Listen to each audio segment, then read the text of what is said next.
Good morning, everybody. Pastor Stitch, Narrow Path Christian Church, BC, Bay City, Michigan. Welcome to the Biker Devotional. Today is April 7th, 2026, and we are looking at Proverbs chapter 7, verse 21 through 23. Proverbs chapter 7, 21 through 23, and it says this: She seduced him with her persistent pleading. She lures with her flattering talk. He follows her impulsively like an ox going to slaughter, like a deer bounding towards a trap, until an arrow pierces its liver. Like a bird darting into a snare, he doesn't know it will cost him his life. Good morning, everybody. So glad that you're here. You know, so many times in our lives, there is a thing that is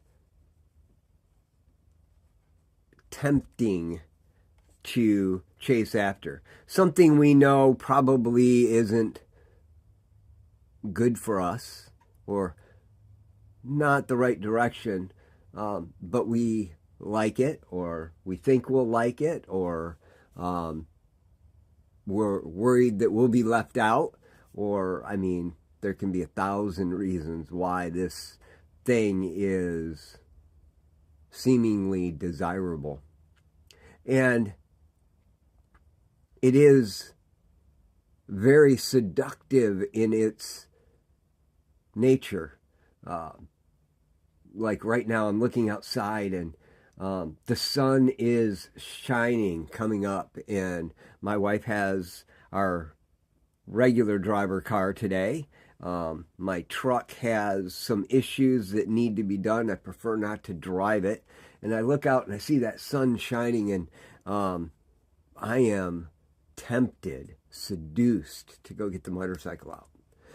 It's 28 degrees, and it's not going to get much above 35 today. I don't need to be riding the motorcycle. I don't. But it's tempting, it's seducing, but it could be dangerous. That's just one thing.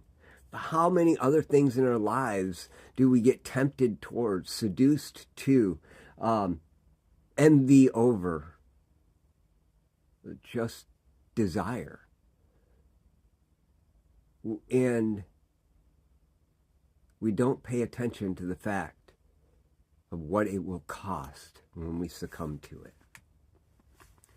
I lived my life that way, chasing fantasy, chasing desire, chasing lust, chasing whatever, and never paying attention to the costs of those things. Today, I know the difference.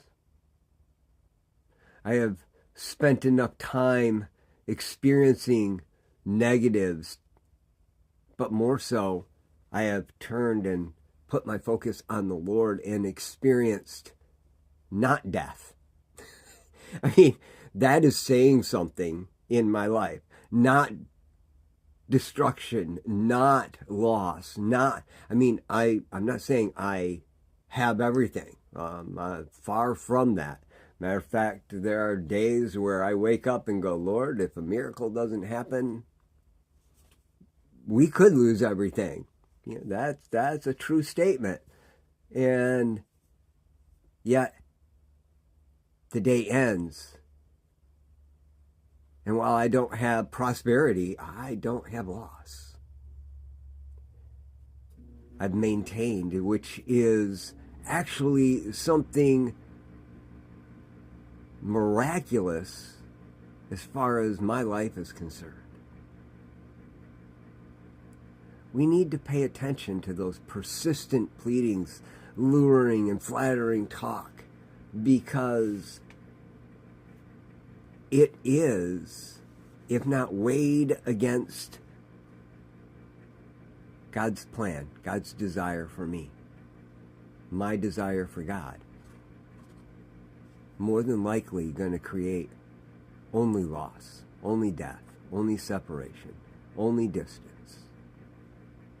I need to weigh those and understand. I don't need to be that young man who is foolish, who is lacking, who is inexperienced, who is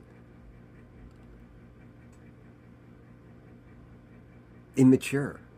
I need to move on to maturity. Today, as you go out into the world, you're going to have an opportunity for those persistent pleadings, those flattering talks, those things that draw you away. You're going to need to make decisions. I promise you, if in those moments you turn to the Lord and say, what would you have me do? You will make a lot more right choices. I promise it works. I love y'all. Hope you have a great day. God bless.